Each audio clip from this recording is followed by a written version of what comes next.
Hi friends, welcome to my channel. നിങ്ങൾ ആദ്യമായിട്ടാണ് എൻ്റെ ചാനൽ കാണുന്നതെങ്കിൽ സബ്സ്ക്രൈബ് ചെയ്യാൻ മറക്കരുത്. കൂടാതെ അടുത്തുള്ള പാട്ടുകൾ അപ്ലോഡ് ചെയ്യുമ്പോൾ അറിയുവാനായി ആ ബെല്ലൈക്കൺ കൂടി ഒന്ന് പ്രസ് ചെയ്തേക്കാം. അപ്പം നമുക്ക് കഥയിലേക്ക് കടക്കാം. ദ്രൗപദി ദർശം ഭാഗം 37. രചന ഫൗസിയ നൗഷാദ്. ഋഷിയേട്ടാ, വിഷമിക്കേണ്ട, അവക്കൊന്നും വരില്ല. അവളെ സ്നേഹിക്കാൻ ഇത്ര പേരുള്ളപ്പോൾ അവക്കെന്ത് സംഭവിക്കാനാ? ഒന്നും സംഭവിക്കില്ല. ആശയുടെ കയ്യിൽ പിടിച്ച് ശിവാനി പറഞ്ഞു. ശിവ, അവനെ ആ മോനെ എൻ്റെ കയ്യിൽ കിട്ടിയാൽ വെട്ടി നുറുക്കും ഞാൻ. എനിക്ക് അവനെ ഒന്ന് പെരുമാറാൻ പറ്റിയില്ല. അവൻ എത്ര കിട്ടിയാലും പഠിക്കില്ല. എൻ്റെ പെണ്ണിനെ തൊടാൻ അവൻ ഇത്ര ധൈര്യമോ? ആശി ദേഷ്യപ്പെട്ടു. ദർശ ആരെയോ കോള് ചെയ്ത ശേഷം നടന്നു വന്നു. ഇനി അവനും അവൻ്റെ തന്തയും പുറം ലോകം കാണില്ല. നോക്കിക്കോ, അതിനുള്ളത് ഞാൻ ശരിയാക്കിയിട്ടുണ്ട്. ഇനി അവന്മാർ ജയിലിൽ നിന്ന് പുറത്തിറങ്ങില്ല. ആശി, നീ സമാധാനമായിട്ടിരിക്കുക, അവൻ്റെ ദേഹത്ത് തട്ടി ദർശ പറഞ്ഞു. അമ്മയ്ക്ക് വയ്യാത്തതല്ലേ, ഇവിടെ നിർത്തണ്ട, വീട്ടിലേക്ക് പോവാം. ഞാൻ ഇവിടെ നിന്നോളാം, നിങ്ങൾ വീട്ടിലേക്ക് പൊക്കോ, ആശി പറഞ്ഞു. അമ്മ, ഇനി അമ്മ പേടിക്കണ്ട. ഇനി ആ വീട്ടിൽ നിങ്ങളെ ഉപദ്രവിക്കാൻ ആരും വരില്ല. എനിക്ക് ഉറപ്പാ. അവന്മാരിനി ജയിലിൽ നിന്ന് പുറത്തിറങ്ങില്ല. ഇപ്പോഴത്തെ എസ് എൻ്റെ ഫ്രണ്ടാണ്. ഞാൻ അവനോട് കാര്യങ്ങളൊക്കെ പറഞ്ഞിട്ടുണ്ട്. ദർശ പറഞ്ഞത് കേട്ട് ശിവാനിക്കും സമാധാനമായി. ആശി അവിടെ നിർത്തി എല്ലാവരും വീട്ടിലേക്ക് മടങ്ങി. ശിവയും അമ്മയും അവിടെ നിൽക്കാമെന്ന് പറഞ്ഞെങ്കിലും ആശി നിർബന്ധിച്ച് എല്ലാവരെയും പറഞ്ഞു വിട്ടു. ശിവയായിരുന്നു ഡ്രൈവിംഗ്. ദർശൻ അപ്പോഴാണ് ഒരു കോള് വരുന്നത്. അച്ഛൻ. അവൻ കോൾ എടുത്തു. ഹലോ, എവിടെയാ ദേവാ നീ? എത്ര ദിവസമായി പോയിട്ട്? നീ ഞങ്ങളെയൊക്കെ മറന്നോ? മഹാദേവ് ചോദിച്ചു. അയ്യോ ഇല്ല അച്ഛാ, ഇന്ന് വരാനിരുന്നതാ. അപ്പോൾ ഒരു അത്യാവശ്യം വന്നു. നാളെ തന്നെ ഞങ്ങളങ്ങ് എത്തും. നിന്റെ അമ്മ പറയുന്നത് ശരിയാ. എൻ്റെ മോൻ വിവാഹം കഴിഞ്ഞതിന് ശേഷം ഞങ്ങളെയൊക്കെ മറന്നുല്ലേ? എത്ര ദിവസമായി പോയിട്ട്? ഒന്ന് വിളിക്കുകയെങ്കിലും ചെയ്തോ? സോറി അച്ഛാ, ഞാൻ മറന്നിട്ടൊന്നുമില്ല. നിങ്ങളെയൊക്കെ എങ്ങനെയാ ഞാൻ മറക്കുക? നാളെ എന്തായാലും ഞാനങ്ങ് എത്തും. ശരി. കോൾ കട്ടായി. ഇവയ്ക്ക് മനസ്സിലായി ആരാണ് വിളിച്ചതെന്ന്. അച്ഛനായിരുന്നു അല്ലേ? അതെ, കുറെ ദിവസമായില്ലേ നമ്മളെ കാണാത്തതുകൊണ്ട് വിളിച്ചതാ, ദർശു പറഞ്ഞു. നാളെ നമ്മൾ പോവുമല്ലോ. ആ കുട്ടിക്ക് ബോധം വന്നിട്ടുണ്ട് കേട്ടോ, ചെന്ന് കണ്ടോളൂ. സിസ്റ്റർ പറഞ്ഞത് കേട്ട് ആശി ശ്യാമയുടെ അടുത്തേക്ക് നടന്നു. അവൾ കണ്ണടച്ച് കിടക്കുകയാണ്. ആശി അടുത്ത് കിടന്ന ഒരു കസേര വലിച്ച് അടുത്തേക്കിട്ട് അവളുടെ അടുത്തിരുന്നു. അനു, അവന്റെ വിളി കേട്ട് അവൾ കണ്ണു തുറന്നു. എന്താ അനു നീ കാണിച്ചത്? നിനക്ക് വല്ലതും സംഭവിച്ചിരുന്നെങ്കിലോ? അവളുടെ കൈയെടുത്ത് മടിയിൽ വെച്ച് അവൻ മെല്ലെ തലോടി. മരിക്കാൻ വേണ്ടി തന്നെയാ ഞാനിത് ചെയ്തത്, ശ്യാമ പുഞ്ചിരിയോടെ പറഞ്ഞു. എന്തിന്? അപ്പോ എനിക്ക് തന്ന വാക്കോ? കാത്തിരിക്കാമെന്നല്ലേ എന്നോട് നീ പറഞ്ഞത്? കാത്തിരിക്കും, പക്ഷെ ആ ശ്യാമിന് കീഴടങ്ങേണ്ടി വരുന്നതിലും ഭേദം മരിക്കുന്നതാ. എനിക്കിഷ്ടമല്ല അവനെ. അവന്റെ മുന്നിൽ തോറ്റു കൊടുക്കുന്നതിലും നല്ലത് മരിക്കുന്നത് തന്നെയാ. വേണ്ടനു, നിനക്കൊന്നും സംഭവിക്കാൻ ഞാൻ സമ്മതിക്കില്ല. നിന്നെ എനിക്ക് വേണം പെണ്ണെ, നീ ഇല്ലെങ്കിൽ ഞാനില്ല, ആശി പറഞ്ഞു. എന്നെ അത്രയ്ക്ക് ഇഷ്ടമാണോ? അതെ, ഒരുപാട് ഒരുപാട്. എന്നോട് മുമ്പാരും ഇങ്ങനെ പറഞ്ഞിട്ടില്ല. അതെന്തിനാ പറയുന്നത്? നിന്റെ ആള് ഞാനാ. ഓക്കെ, ഞാൻ പറഞ്ഞല്ലോ, അതുപോലെ മതി, അവൾ ചിരിയോടെ പറഞ്ഞു. ഇനി അവനും അവൻ്റെ തന്തയും നിങ്ങളെ ഇനി ശല്യപ്പെടുത്തില്ല. ഇത് ഞാൻ തരുന്ന വാക്കാ. Okay okay. ഇനി എൻ്റെ അനുക്കുട്ടി ഇങ്ങനത്തെ അബദ്ധമൊന്നും കാണിക്കരുത് കേട്ടോ. നല്ല കുട്ടിയായി കോളേജിലൊക്കെ പൊക്കോ. ഫസ്റ്റ് ഇയർ അല്ലേ ആയുള്ളൂ, പതിയെ പോരെ കല്യാണം, ആശി ചോദിച്ചു. അവളുടെ മുഖം നാണം കൊണ്ട് തൊടുത്തു. ഞാനുണ്ട് എൻ്റെ അനുവിന്. എന്തുണ്ടെങ്കിലും എന്നെ വിളിച്ചാൽ മതി. അന്ന് രാത്രി മുഴുവൻ അവർ സംസാരിച്ചിരുന്നു. ആശി അവൾക്ക് ആഹാരം വാങ്ങിക്കൊണ്ടുവന്ന് നൽകി. കുറച്ച് സമയം കൊണ്ട് തന്നെ അവൻ അവളെ സന്തോഷിപ്പിക്കാൻ കഴിഞ്ഞു. ഇടയ്ക്ക് വീട്ടിൽ നിന്ന് വിളിച്ച് വിവരം അന്വേഷിച്ചിരുന്നു. പിറ്റേന്ന് രാവിലെ തന്നെ എല്ലാവരും ഹോസ്പിറ്റലിലേക്ക് വന്നു. അനുവിനെ ഡിസ്ചാർജ് ചെയ്ത് അമ്മയെയും അനുവിനെയും വീട്ടിലാക്കി അവർ മൂവരെയും യാത്ര തിരിച്ചു. മുറ്റത്ത് കാർ വന്ന് നിൽക്കുന്ന ശബ്ദം കേട്ട് അകത്തു നിന്ന് ആദ്യം ഓടി വരുന്ന ദർശനയാണ്. അവൾക്ക് വല്ലാത്ത സന്തോഷം തോന്നി. അമ്മ, അച്ഛാ, അതെ അവരെല്ലാവരും വന്നു, അവൾ വിളിച്ചു കൂവി. ആശിയേടനും പോയോ? അവൾ ചോദിച്ചു. യെസ്, നല്ല ട്രിപ്പായിരുന്നു. നാടും നാട്ടുംപുറവും എക്സലന്റ്. അടുത്ത തവണ ഞാനും വരും നിങ്ങളുടെ കൂടെ.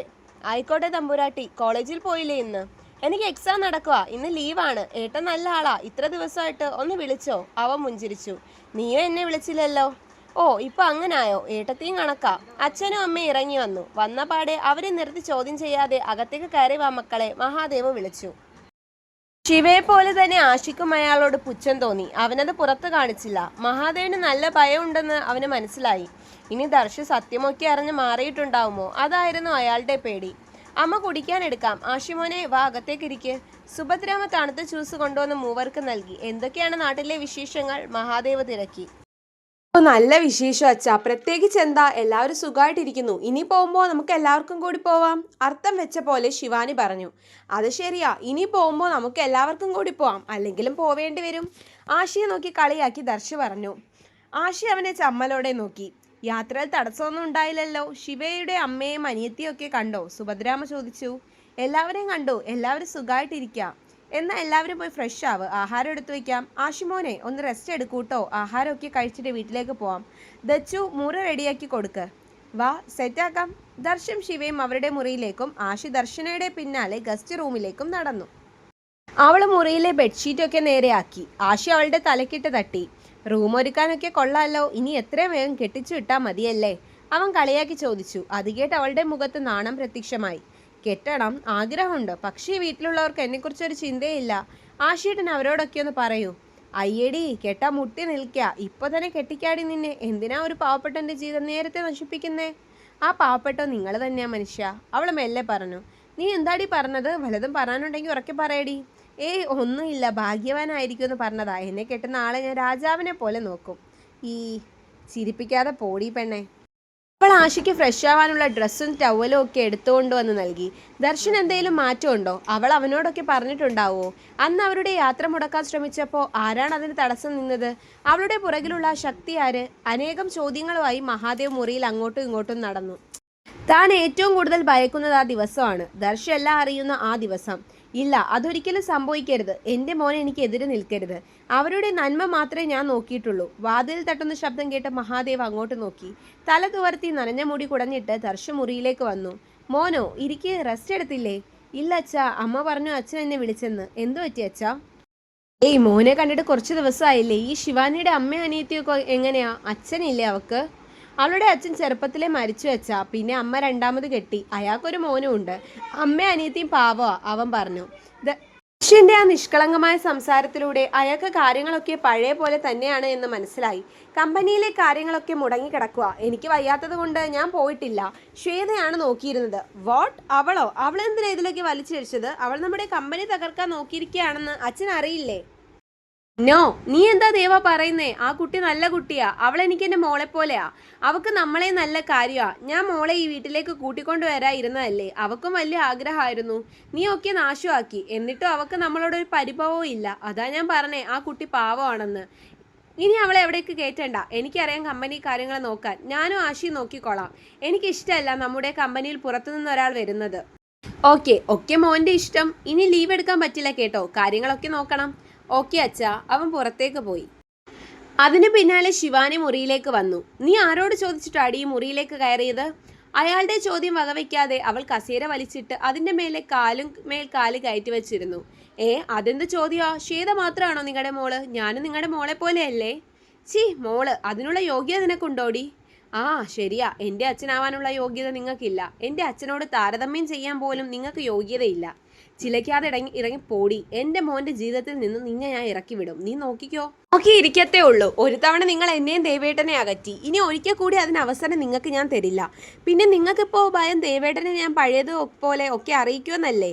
ആ പേടി നല്ലതാ. കാരണം അധികം വൈകാതെ തന്നെ എല്ലാ സത്യവും ദേവേട്ടൻ അറിയുമല്ലോ. അതിന് നീ ജീവനോടെ ഉണ്ടായിട്ട് വേണ്ടേ? അതിനവൾ കൈകൊട്ടി ചിരിച്ചു. അതെ, എൻ്റെ ഒരു രോമത്തെ പോലും നിങ്ങൾക്ക് തൊടാൻ കഴിയില്ല. ദേവേട്ടൻ മാത്രമല്ല ഇപ്പോൾ എനിക്ക് പിന്നിൽ. എൻ്റെ ഡാഡിനെ നിങ്ങൾക്ക് അറിയില്ല. നാട്ടിലേക്ക് പോയ ഞങ്ങളെ തടസ്സപ്പെടുത്താൻ നോക്കിയിട്ട് എന്തായി? എൻ്റെ ഡാഡൊന്ന് വിചാരിച്ചാൽ ഞാൻ എൻ്റെ ഡാഡിനോടൊരു വാക്ക് പറഞ്ഞാൽ മതി. നിങ്ങൾ ഇങ്ങനെ നേരെ നിൽക്കില്ല, വെട്ടി നിർക്കും. അവളുടെ തൻ്റെ ഇടം കണ്ട് അയാൾ ശരിക്കും പകച്ചു. വിചാരിച്ചതുപോലെയല്ല, ഇവളുടെ പിന്നിൽ ആരോ ഉണ്ട്. അതാണ് ഇവക്ക് ഇത്ര ധൈര്യം. അതാരാണെന്ന് കണ്ടെത്തി ആദ്യം ഇല്ലാതാക്കണം. എന്നാലേ ഇവളെയും കൂടി തീർക്കാൻ കഴിയൂ. അയാൾ കണക്ക് കൂട്ടി. മിസ്റ്റർ മഹാദേവ്, ശിവാനി ഇതുവരെ കളിച്ചു തുടങ്ങിയിട്ടില്ല. ട്രാക്ക് അങ്ങോട്ട് സെറ്റ് ആയില്ലെന്നേ. പേടിക്കണ്ട, അധികം വൈകാതെ തന്നെ ശിവാനി ട്രാക്കിലേക്ക് ഇറങ്ങും. എൻ്റെ അച്ഛൻ്റെ നെഞ്ചിലേക്ക് കത്തി കുത്തി ഇറക്കിയതുപോലെ നിന്റെ നെഞ്ചും കൂടി തകർക്കും ഞാൻ. അയാൾക്ക് നേരെ നിന്ന് കണ്ണുകളിൽ നോക്കി അവൾ വീറോടെ പറഞ്ഞു. അവളുടെ കണ്ണുകളിലെ കനൽ അയാൾ അറിഞ്ഞു. ശിവാനി ദേഷ്യത്തോടെ വാതിൽ വലിച്ചെടുത്ത് പുറത്തേക്ക് പോകുന്നത് നോക്കി നടുക്കത്തോടെ മഹാദേവ് നിന്നു. തുടരും. അപ്പോൾ നിങ്ങൾക്ക് എൻ്റെ കഥ ഇഷ്ടമായെങ്കിൽ ലൈക്ക് ചെയ്യാനും ഷെയർ ചെയ്യാനും കമൻറ്റ് ചെയ്യാനും മറക്കണ്ട. നന്ദി.